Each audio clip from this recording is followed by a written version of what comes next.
এই তো সব গুছিয়ে বসে গেছিস দেখছি, এবার তাহলে চটপট শুরু করে ফেলতে হবে। তোমার কথা মতো কাগজ কলম নিয়ে বসে তো গেলাম, কিন্তু এবার করবোটা কি দাদু?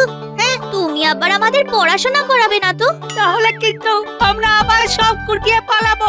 দাঁড়া দাঁড়া, আগে আমি তালিকাটা বানানো শুরু করি, তারপরে যাবি। তুমি কি করছো বলো তো? পড়াশোনা করানোর জন্য তো পণ্ডিত মশাই আছেন না, তুমি আবার টোল খুলে বসবে নাকি এবারে? টোল নয় গিন্নি, আমি তো আগে দল বানাবো, আর তারপর সেই দল নিয়ে বর্ধমান রাজ্যে যাব। আবার বলি, আবার সেই হেয়ালি করা শুরু করেছো? শুধু খই ভাজা নয় গিন্নি, বিশ্বকর্মার বংশধরদের যোগ্য সম্মান পাইয়ে দেওয়াও আমার উদ্দেশ্য, বুঝলে? আর সেটাও আমি পাইয়েই ছাড়ব। হ্যাঁ, এইসব করার কি আর সময় আছে মহারাজ? আসলে ওই সারা বছরই তো আমার অস্ত্রশস্ত্র নিয়ে কাজ, তাই ঠাকুরকে সন্তুষ্ট করতে এবার ওই বিশ্বকর্মা পুজোর আয়োজন করেছি, তাই সব দিকটাই সামলাতে হচ্ছে। বাহ, এই তো খুব ভালো ব্যাপার। হ্যাঁ হ্যাঁ, এই উপলক্ষেই আপনার ও আপনার সব সভাসদদের নিমন্ত্রণ থাকলো পুজোর দিন। এই বলেছিলাম না মহারাজ, নিমন্ত্রণ আসছে। কি হ্যাঁ, মিলে গেল তো এবার? হ্যাঁ হ্যাঁ, তাই তো দেখছি। তবে হচ্ছে যখন, তখন পুজোটা না হয় একটু বড় করেই হোক। আমি নিজে সেনাপতির সঙ্গে ব্যবস্থাপনায় থাকবো, আপনি কিচ্ছু চিন্তা করবেন না। যাও যাও, তবে আর দেরি করো না।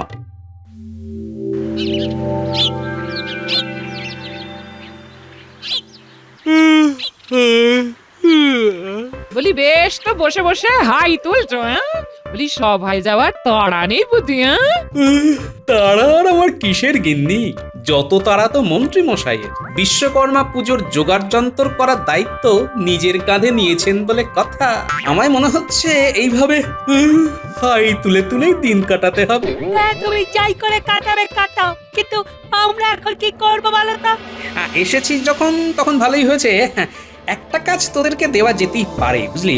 কি কাজ গো গোপাল দাদু? মন্ত্রীমশাইয়ের অতি সততা চোরের লক্ষণ মনে হচ্ছে, তাই তোরা মন্ত্রীমশাই আর সেনাপতির গতিবিধির উপর নজর রাখতো দেখি। আজকে এটাই আমাদের কাজ তো। হ্যাঁ, তবে দেখিস কেউ যেন ঘুণাক্ষরেও কিছু টের না পায়। তুমি কিচ্ছু চিন্তা করো না দাদু, আমরা তোমাকে এসে একেবারে পাকা খবর দেব। এসো সেনাপতি, চলো দেখে শুনে আগে পুজোর বাজারটা ঠিক করে সেরে ফেলি। এটার এমন কি ব্যাপার? মোহর দেব আর মালপত্র নেব। আরে ব্যাপারটা যদি অতই সোজা হতো, তাহলে আর আমাকে তোমার সঙ্গে আসতে হতো না। কেনাকাটা করার সময় চোখ কান খোলা রাখতে হয়, বুঝলে? বুঝলাম, মানে ওই পচা গলা ফল যাতে গছিয়ে না দেয়, তাই তো? এই দাও তো, দাও সব রকম ফল 5 কেজি করে মেপে দাও দেখি। আর হ্যাঁ, দামটা কিন্তু বুঝে শুনে নেবে। না না না, ও সব দিয়ে আপনাকে ভাবতে হবে না, আমি একেবারে পাইকারি দাম নেব মন্ত্রী মশাই, বেশিও নয় আবার কমও নয়। আমাদের কান খাড়া করে ওদের কথাবার্তা শুনতে হবে। আর সেই সঙ্গে পাকা রসিদও দেবে। তবে আমি যে এই এত ফলের বরাত পাইয়ে দিলাম, তার জন্য আমার পাওনাটার কি হবে? হ্যাঁ, আপনার পাওনা? ও যেন আকাশ থেকে পড়লে। শোনো, ভালোয় ভালোয় বিশ্বকর্মা পুজোর দিন সকালবেলা আমার পাওনা আমার কাছে পৌঁছে দেবে, কথাটা যেন খেয়াল থাকে।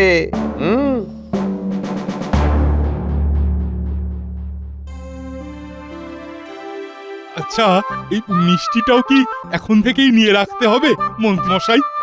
শুকনো কিছু মিষ্টি নেওয়া যেতেই পারে, তবে সেটা এমন কিছু বড় কথা নয়। আসল কথা হলো দামের ব্যাপারটা ঠিক করে রাখতে হবে। কিরে ভোলা, তাই তো? দাম তো সব ঠিক করাই আছে, আপনাকে কি আর আমি ঠকিয়ে নেব? কোন মিষ্টি কটা করে লাগবে সেটা বলুন। ওরে ওরে, আমাকে ঠকানো কি অতই সহজ? সে তুই চাইলেও পারবি না। বিশ্বকর্মা পুজোর জন্য কাঁচা গোল্লা, দরবেশ, কালাকাঁদ সব 100টা করে লাগবে। হ্যাঁ, তবে শোন, এবার আর মুখের কথায় কাজ হবে না। মিষ্টির হিসাব কষে পাকা রসিদ দিবি, কেমন?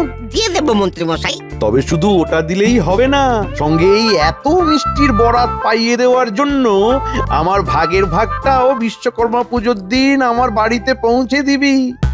সে কি? হ্যাঁ নয়, হ্যাঁ।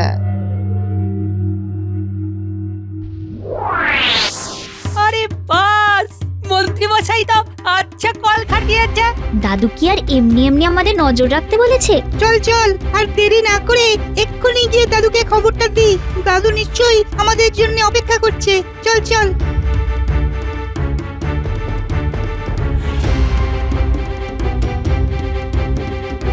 মন্ত্রী মশাই সেনাপতির সঙ্গে পুজোর কেনাকাটা করে ওই বিক্রেতাদের কাছ থেকে বরাত পাইয়ে দেওয়ার অর্থ দাবি করছেন। বিক্রেতারা পুজোর দিন সকালে ওর বাড়িতে ওই অর্থ পৌঁছে দেবে। আচ্ছা, তাহলে এই ব্যাপার, তাহলে তো মন্ত্রী মশাই কলে পড়বেনই পড়বেন।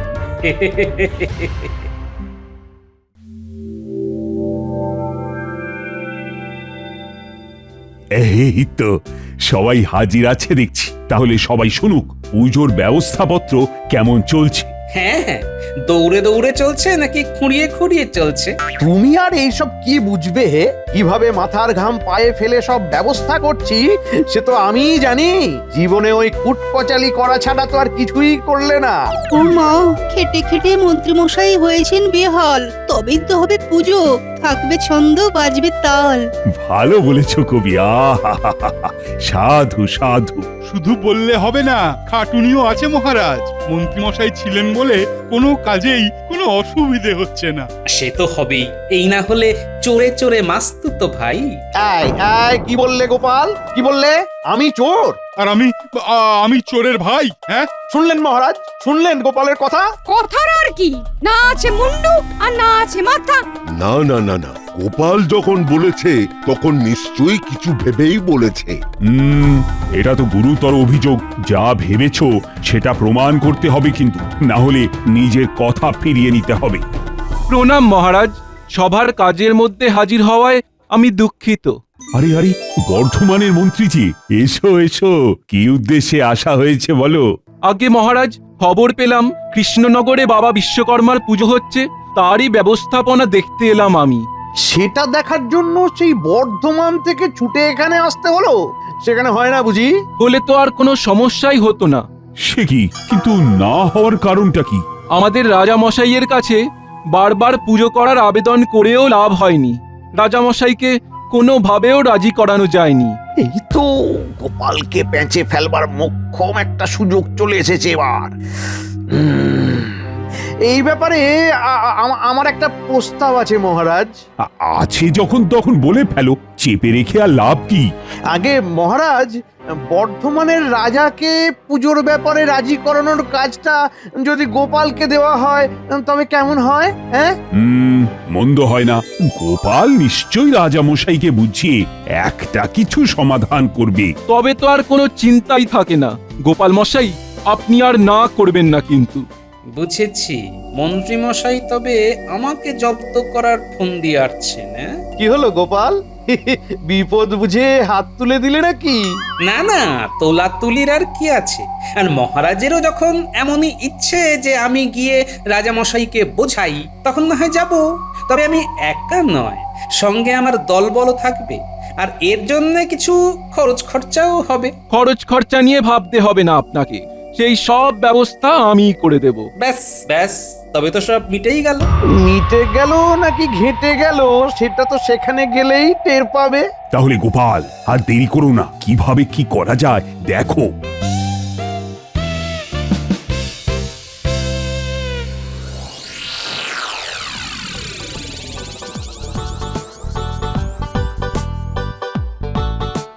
এই তো সব গুছিয়ে বসে গেছিস দেখছি। এবার তাহলে চটপট শুরু করে ফেলতে হবে। তোমার কথা মতো কাগজ কলম নিয়ে বসে তো গেলাম, কিন্তু এবার করবোটা কি দাদু? হ্যাঁ, তুমি আবার আমাদের পড়াশোনা করাবে না তো? তাহলে কিন্তু আমরা আবার সব কুটিয়ে পালাবো। দাঁড়া দাঁড়া, আগে আমি তালিকাটা বানানো শুরু করি, তারপরে যাবি। তুমি কি করছো বলো তো? পড়াশোনা করানোর জন্য তো পণ্ডিত মশাই আছেন না? তুমি আবার টোল খুলে বসবে নাকি এবারে?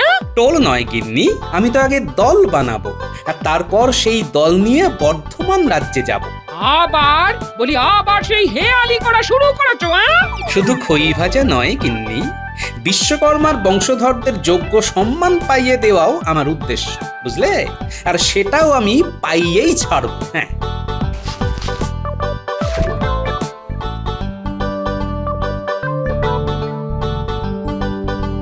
মোটামুটি একটা তালিকা বানিয়ে ফেলেছি। এবার এই তালিকায় লেখা নাম ধরে ধরে এদের সবাইকে আজ বিকেলেই গ্রামের বটতলায় জড়ো হতে বল দেখি। এরা তো সবাই গ্রামে কিছু না কিছু কাজ করে গো দাদু। এদের নিয়েই দল বানাবে তুমি? তার মানে আমরা দল থেকে বাদ, এটা কিন্তু ভালো হলো না দাদু। সব খেলায় কি আর একই দল খেলে রে? এই খেলার জন্য যে ওদেরই দরকার। তুমি থাকো তোমার খেলা নিয়ে, আমি চললাম রান্না করতে। হ্যাঁ,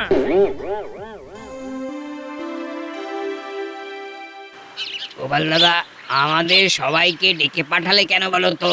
আমিও তো তাই ভাবছি, তাও আবার একেবারে একজন দুজন নয়, নজন একসাথে। মনে হচ্ছে বড় কোনো কাজের ফরমাইশ আছে। তবে আসল দরকারটা তো গোপাল দাদাই বলতে পারবে। ওই তো গোপাল দাদা এসে গেছে, গোপাল দাদা। এই তো সবাই এসে গেছে দেখছি। তাহলে শোনো, এবার তোমাদের যেটা করতে হবে সেটা হলো তোমাদের সবাইকেই তোমাদের হাতের কাজের নমুনা নিয়ে বর্ধমান রাজ্যে যেতে হবে। সেটা আবার কেন? সেখানে গিয়ে কি হবে? হবে কিছু তো একটা হবে। বর্ধমানের রাজামশাইকে খুশি করতে পারলে পারিতোষিক পাবে। সেটা কি কম বড় ব্যাপার? তাহলে তো দারুণ ব্যাপার। না আমরা যাব, আমরা সবাই মিলে যাব। কাল বাদে পরশু বিশ্বকর্মা পুজো, তাই হাতে বেশি সময় নেই। কাল সকালেই সবাই মিলে বর্ধমান যাব। না, এবার ঝটপট তৈরি হয়ে নাও দেখি সবাই।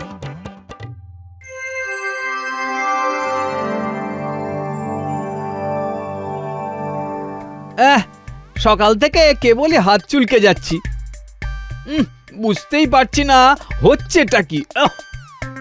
ভালো লক্ষণ রাজামশাই, আপনার নিশ্চয় প্রাপ্তি যোগ আছে। গোপালের তো দেখা নেই, আসি বলে আসবে নাকি? আরে তো যোগ আছে না বিয়োগ আছে সেটা তো সময় হলেই বুঝতে পারবো। প্রণাম রাজামশাই, আপনার কুশল সংবাদ নিতে কৃষ্ণনগর থেকে মহারাজ কৃষ্ণচন্দ্র আমায় পাঠালেন। এই তো গোপাল এসে গেছে, দেখি কি কেরামতি দেখায় এবারে। এসো গোপাল, এই মহারাজ এখন কেমন আছেন সেই সংবাদ আগে দাও দেখি। মহারাজ কৃষ্ণচন্দ্র ভালোই আছেন রাজামশাই, আর তিনি প্রতিবেশী রাজা মানে আপনার প্রতি সম্মান দেখাতে কিছু উপঢৌকনও পাঠিয়েছেন। কই গো, একে একে এসো তোমরা। রাজামশাইয়ের জন্য কি কি নিয়ে এলে নিজের হাতেই দাও ওনাকে। তা এরা কারা গোপাল? এই তো আমি পরিচয় করিয়ে দিচ্ছি রাজামশাই, এরা সবাই শিল্পী রাজামশাই। প্রথমে কামার আপনার হাতে তুলে দিচ্ছে তলোয়ার,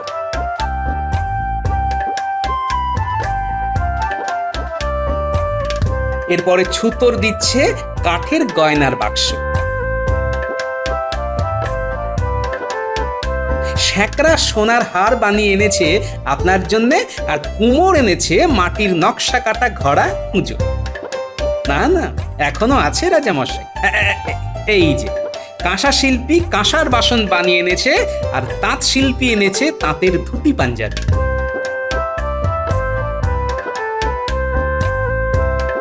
এখানেই শেষ নয়, পুষ্পশিল্পী ফুলের মালা তুলে দেবে আপনার হাতে, আর চিত্রশিল্পী দেবে এই চমৎকার চিত্র। সব শেষে শঙ্খশিল্পী তার বানানো শাঁখ আপনার হাতে তুলে দিল রাজামশাই। ও এই করেছে কি মহারাজ কৃষ্ণচন্দ্র? না ওর দানে আমি মুগ্ধ। আসলে রাজামশাই, এই 9টি উপহার 9টি শিল্পের পরিচয়। তবে এইসব যত না মহারাজের দান, তার থেকেও বেশি ঠাকুর বিশ্বকর্মার, কারণ এই শিল্পীরা যে সবাই তাঁরই কৃপাদৃষ্টিতে বেড়ে উঠেছেন। রাজামশাইকে সবটা একটু বুঝিয়ে বলো গোপাল। মানে ওই এর মধ্যে বাবা বিশ্বকর্মা ঠাকুর এলেন কিভাবে? ওনাকে তো আসতেই হবে, না এসে কোথায় যাবেন রাজামশাই? ব্রহ্মবৈবর্ত পুরাণ মতে ব্রহ্মার শাপে বিশ্বকর্মা ও তার স্ত্রী ঘৃতাচি মানব কুলে জন্ম নেয় এবং তাদের 9 পুত্র সন্তান হয়। তারাই বড় হয়ে এই 9 শিল্পের জন্ম দেয়। এইভাবেই বিশ্বকর্মা ঠাকুরের পুত্ররা অতি নিপুণতার সাথে সমাজ ব্যবস্থার মূল শিল্পগুলোর দেখাশোনা করে যাচ্ছেন আজও এইভাবে। ও ব্যাপারটা তাহলে এই রকম। এই এতটা তো আগে বুঝিনি। আমি তো এসব কিছুই জানতাম না। তাহলে এটাও জেনে রাখুন রাজামশাই, মহারাজ কৃষ্ণচন্দ্র এইসব মানেন বলেই কৃষ্ণনগরে বাবা বিশ্বকর্মার কৃপা দৃষ্টি থাকে সব সময়। বলো কি, তাই নাকি? এবার তবে আসি রাজামশাই। আমি তো আগেই আপনাকে বলেছিলাম রাজামশাই, বাবা বিশ্বকর্মার পুজো করলেই কর্মে উন্নতি হবে। এ না না না না না, এখন বুঝছি মন্ত্রী, তুমি খুব একটা ভুল বলনি।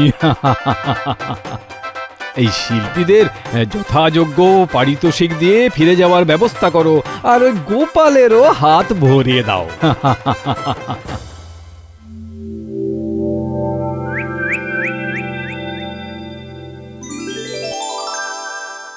এদিকে তো সাজসজ্জা সব হয়েই গেছে, এবার পণ্ডিত মশাই এসে পুজো শুরু করে দিলেই হয়। সবটা নিজের হাতেই করলে দেখছি। কি আর করি, পটা তো আমাকে একা রেখে সেই যে গেল, আর এলো না। না না, এটা তো মোটেই ভালো কথা নয়। তবে আরেকজন যে এখনো এলো না। আপনি কি মন্ত্রী মশাইয়ের কথা বলছেন? ঠিকই ধরেছো। আসলে মন্ত্রী মশাই যতক্ষণ না সবটা নিজের চোখে দেখছেন ততক্ষণ যেন ওই শান্তি পাচ্ছি না। কিন্তু মন্ত্রী মশাই এখন আসবেন কি করে? আজ সকালে কারা যেন সব মন্ত্রী মশাইয়ের সঙ্গে দেখা করতে আসবে, তাই মন্ত্রী মশাই তাদের জন্য অপেক্ষা করবেন বললেন। আর বটা তো সেখানেই ঘুরঘুর করছে। বুঝেছি, কিন্তু এদিকে মহারাজ যে এলেন বলে, না না, আমাকে একাই সবটা সামলাতে হবে মনে হচ্ছে। কই এখনো তো কারোর কোনো পাত্তা নেই। আমি শুধু সেজে গুজে পাইচারি করছি। শুধুই আপনি একা নন মহারাজ, দেখুন আমরাও সেজেছি পুজোর সাজ। তৈরি হয়ে আস্তে আস্তেই একটু দেরি হয়ে গেল। আমরা তো না হয় দল বেঁধে এলাম সবাই, কিন্তু গোপালের তো দেখা নেই। আমিও তো অপেক্ষা করছি সবাইকে নিয়ে একসঙ্গে সেনাপতির পুজোতে যাব বলে, কিন্তু এসে গেছি মহারাজ। কিঞ্চিত বিলম্ব হলো বটে, তবে এসেছে নিশ্চিত। এই তো তুমি এসে গেছো গোপাল। বাহ বাহ বাহ, বেশ। তা ওদিকের কি হাল? যেমন পেরেছি তেমন গুছিয়ে দিয়ে এসেছি মহারাজ। সে তো বুঝলাম, কিন্তু তাতে করে বর্ধমানের রাজার মন পরিবর্তন করা গেল কি? বীজ ছড়িয়ে দিয়ে এসেছি মহারাজ। এবার গাছ বেরোলেই জানতে পারবেন কাজ কেমন হলো। তবে শুধু গাছ নয়, ফলের আশাও করতে পারেন মহারাজ। প্রণাম মহারাজ, বর্ধমান রাজ্যের আমন্ত্রণ গ্রহণ করুন মহারাজ। আমন্ত্রণ? কেমন আমন্ত্রণ? বর্ধমান রাজ বিশ্বকর্মা পুজোর আয়োজন করেছেন, তাই সবার নিমন্ত্রণ। বলো কি? তাহলে গোপালের কাজ আছে বলতে হবে। একেবারে হাতে গরম নিমন্ত্রণ। কাজ যে হবে সেটা তো জানতামই, তবে এত তাড়াতাড়ি হবে সেটা তো বুঝতে পারিনি। সে যাই হোক, একটা নিমন্ত্রণের জায়গায় এখন দুটো নিমন্ত্রণ। প্রথমে তাহলে সেনাপতির কাছে যাব, তারপরে সদল বলে বর্ধমান রাজ্যে। কোনোটাই ছাড়া যাবে না কিন্তু। সবই ঠিক আছে, তবে একবার মন্ত্রী মশাইয়ের বাড়ি হয়ে যেতে হবে যে মহারাজ। তিনি নাকি সকাল থেকে বাড়িতেই বসে আছেন। হ্যাঁ, তাই নাকি? নিয়ে আবার কেমন কথা? এই তোমরা চলো, আমি ততক্ষণ গোপালের সঙ্গে মন্ত্রীর বাড়িতে গিয়ে দেখি মন্ত্রী করছেটা কি। ওহ, আরে সকাল সকাল কোথায় একে একে সবাই চলে আসবে তা নয়, আমাকে এখন তীর্থের কাকের মতো হাঁ করে ওদের অপেক্ষা করতে হচ্ছে।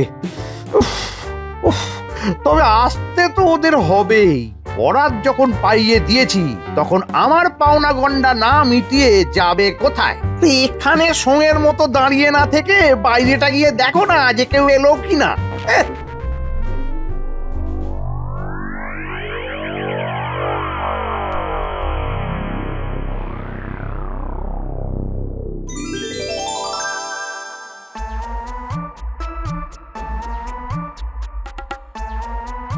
দেখি দেখি যা এনেছো দিয়ে যাও, তারপর দেখছি।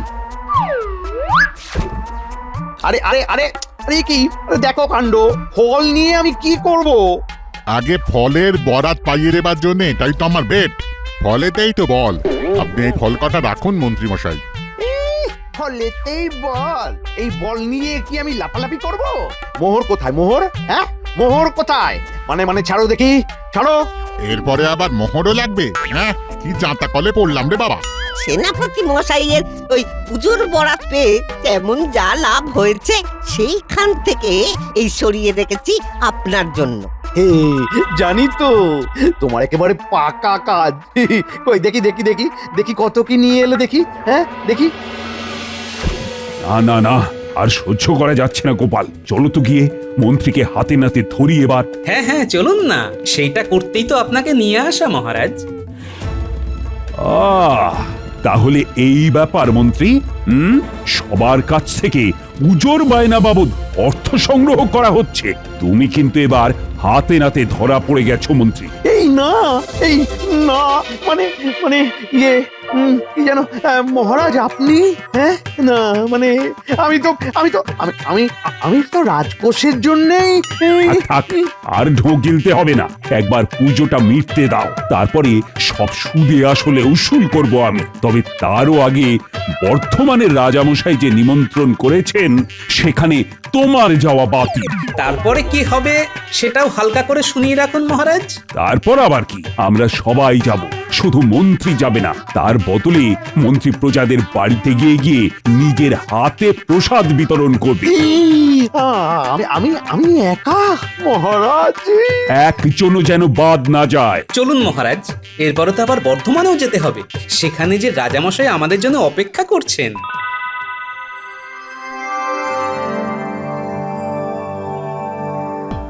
এই যে পুজোর নিমন্ত্রণ পেয়ে সদল বলে হাজির হয়ে গেছি একেবারে। আরে আসুন আসুন, আমার কি সৌভাগ্য।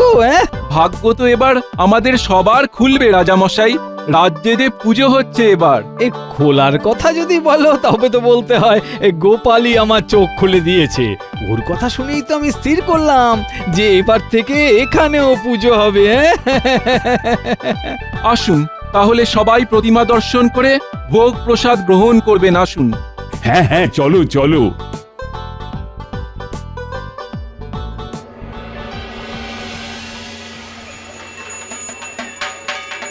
তাহলে মহারাজ, যে বীজ পুঁতে গেছিলাম সেখান থেকে গাছই বেরোয়নি, ফলও ফলে গেছে। তাই তো দেখছি, এই না হলে গোপালের বুদ্ধি।